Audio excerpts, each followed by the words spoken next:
ਆਓ ਸੁਣਦੇ ਹਾਂ ਕਰਤਾਰ ਸਿੰਘ ਦੁੱਗਲ ਦੀ ਕਹਾਣੀ ਨੀਲੀ। ਨੀਲੀ ਰੰਗ ਦੀ ਗੋਰੀ ਸੀ, ਜਿਵੇਂ ਕੋਈ ਮੱਖਣ ਦੇ ਪੇੜੇ ਨੂੰ ਦੁੱਧ ਨਾਲ ਧੋ ਕੇ ਰੱਖੇ। ਸੋਹਣੀ ਸਿਹਤਮੰਦ ਗਾਂ ਦਾ ਦੁੱਧ ਵਧੀਆ ਹੁੰਦਾ ਹੈ। ਗਵਾਲੇ ਦੇ ਢੇਰ ਸਾਰੇ ਡੰਗਰਾਂ ਵਿੱਚੋਂ ਚੁਣ ਕੇ ਮੇਰੀ ਤ੍ਰੀਮਤ ਨੇ ਨੀਲੀ ਨੂੰ ਪਸੰਦ ਕੀਤਾ ਸੀ ਤੇ ਫਿਰ ਇਸ ਦੇ ਦੁੱਧ ਦਾ ਭਾਅ ਚੁਕਾਇਆ ਗਿਆ। ਹਰ ਰੋਜ਼ ਸਵੇਰੇ ਗਵਾਲਾ ਨੀਲੀ ਨੂੰ ਸਾਡੇ ਲੈ ਆਉਂਦਾ ਤੇ ਸਾਹਮਣੇ ਮਹਿੰਦੀ ਦੇ ਬੂਟੇ ਹੇਠ ਖਲੋਤੀ ਉਹ ਗਾਗਰ ਭਰ ਕੇ ਤੁਰ ਜਾਂਦੀ। ਹਰ ਰੋਜ਼ ਸਵੇਰੇ ਪਹਿਲਾਂ ਨੀਲੀ ਆਉਂਦੀ, ਫਿਰ ਗਵਾਲਾ ਆਉਂਦਾ, ਸਿਰ ਤੇ ਚਾਰੇ ਦੀ ਟੋਕਰੀ ਚੁੱਕੀ। ਨੀਲੀ ਦੇ ਸਾਹਮਣੇ ਚਾਰਾ ਰੱਖਦਾ, ਉਹਦੇ ਪਿੰਡੇ ਤੇ ਹੱਥ ਫੇਰਦਾ ਤੇ ਫਿਰ ਦੁੱਧ ਚੋਣ ਬਹਿ ਜਾਂਦਾ। ਫਿਰ ਗਾਗਰ ਵਿੱਚ ਧਾਰਾਂ ਦਾ ਸੰਗੀਤ ਸੁਣਾਈ ਦੇਣ ਲੱਗ ਪੈਂਦਾ।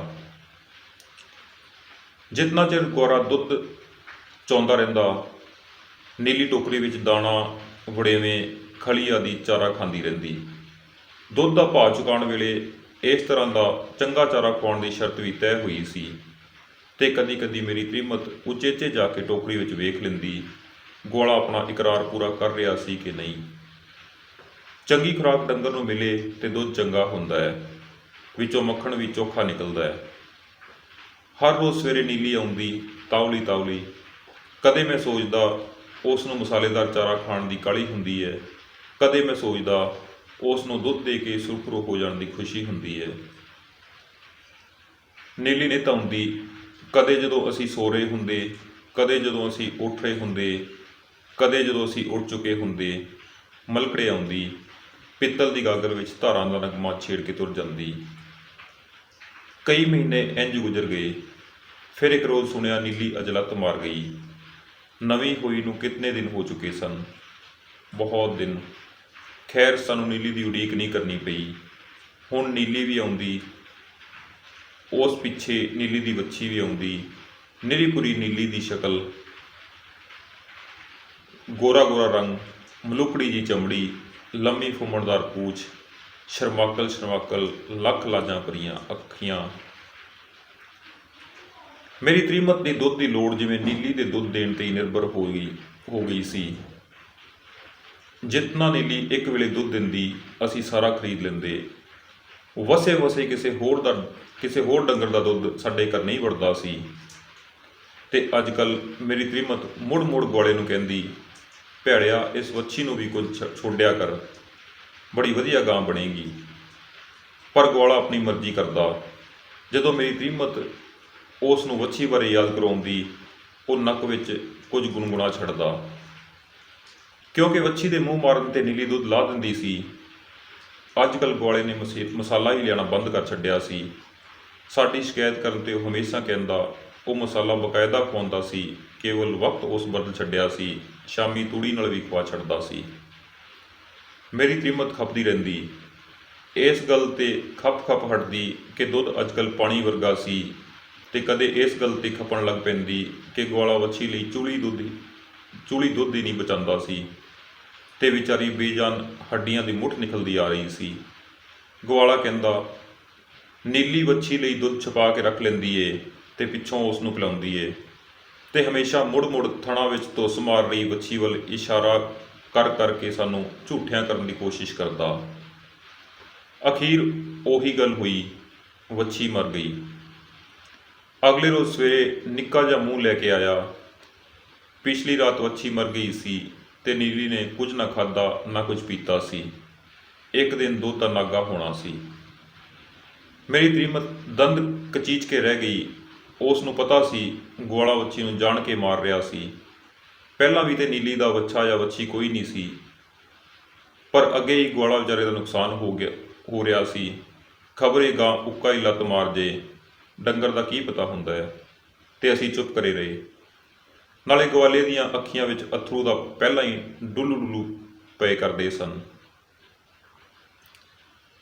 ਚੂਲੀ ਦੁੱਧ ਦੀ ਬਚਾਉਣ ਲਈ ਭੈੜੇ ਨੇ ਵੱਛੀ ਗਵਾ ਲਈ ਏ। ਗਵਾਲਾ ਜਦੋਂ ਮੁੜਿਆ, ਮੇਰੀ ਤ੍ਰੀਮਤ ਨੇ ਆਪਣੇ ਹੋਠਾਂ ਵਿੱਚ ਬੁੜਬੁੜਾ ਰਹੀ ਸੀ।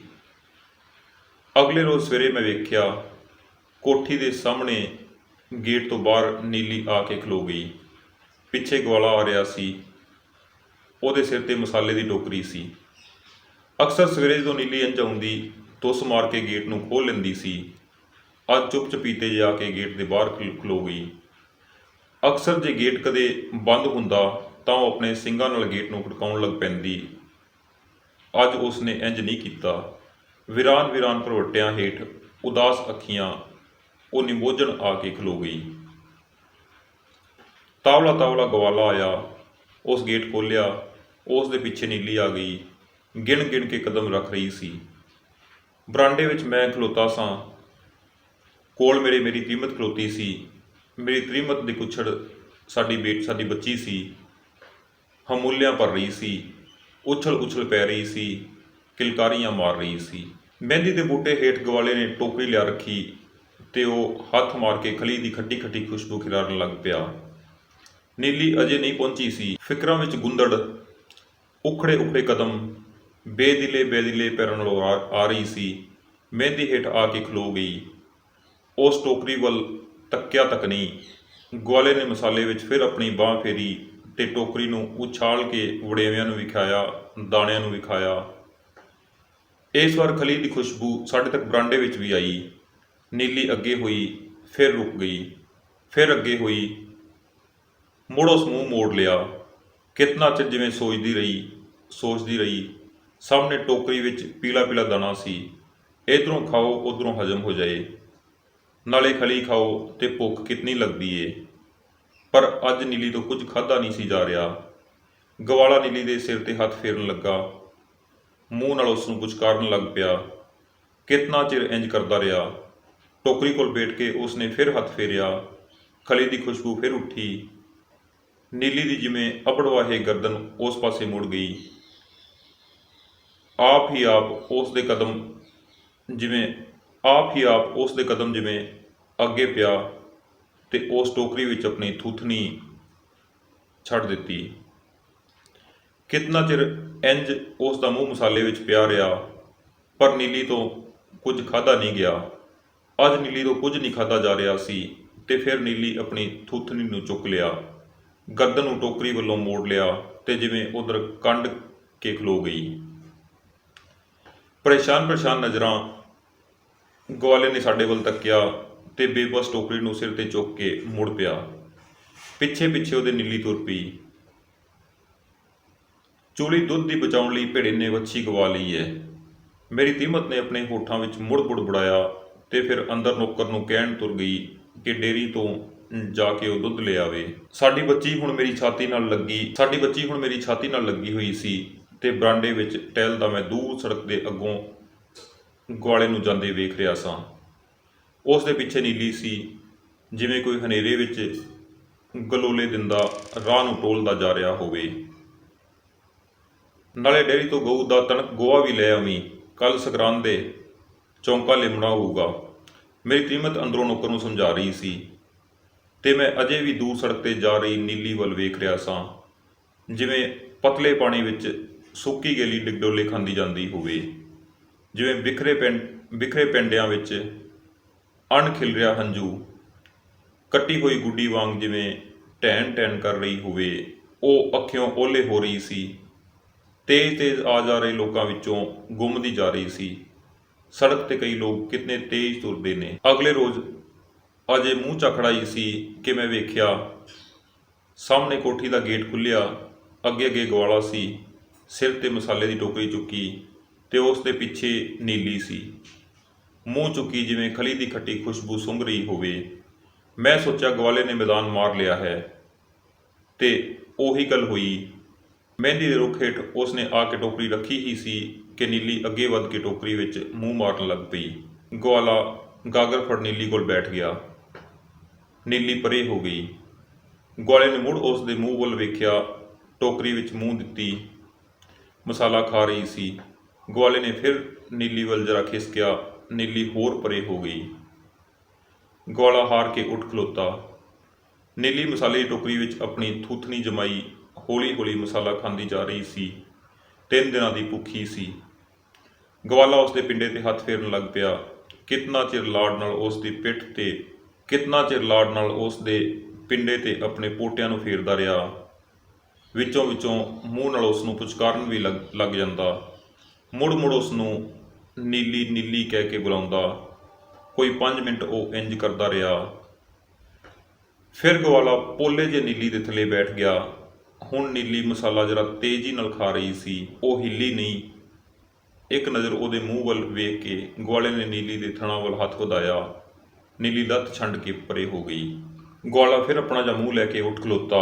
ਮਸਾਲਾ ਤੇ ਖਾਂਦੀ ਜਾ ਰਹੀ ਸੀ, ਪਰ ਦੁੱਧ ਦੇਣ ਦਾ ਨਾਂ ਨਹੀਂ ਸੀ ਲੈਂਦੀ। ਗਵਾਲਾ ਅੱਗੇ ਹੋ ਕੇ ਨੀਲੀ ਦੇ ਨਿੱਕੇ ਨਿੱਕੇ ਸਿੰਗਾਂ ਨੂੰ ਸਹਿਲਾਉਣ ਲੱਗ ਪਿਆ। ਫਿਰ ਉਸ ਦੀ ਲੰਮੀ ਗਰਦਨ ਨੂੰ ਆਪਣੀਆਂ ਉਂਗਲੀਆਂ ਨਾਲ ਪਲੋਸਣ ਲੱਗ ਪਿਆ।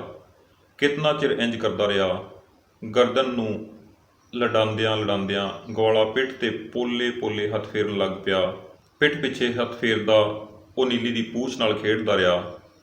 ਇੰਜ ਪਿਆਰਦਾ ਫਿਰ ਉਹ ਮਲਕਣੇ ਜੇ ਨੀਲੀ ਦੇ ਹੇਠ ਬੈਠ ਗਿਆ। ਕਿਤਨਾ ਚਿਰ ਪੂਛ ਨੂੰ ਮਲਦਾ ਰਿਹਾ।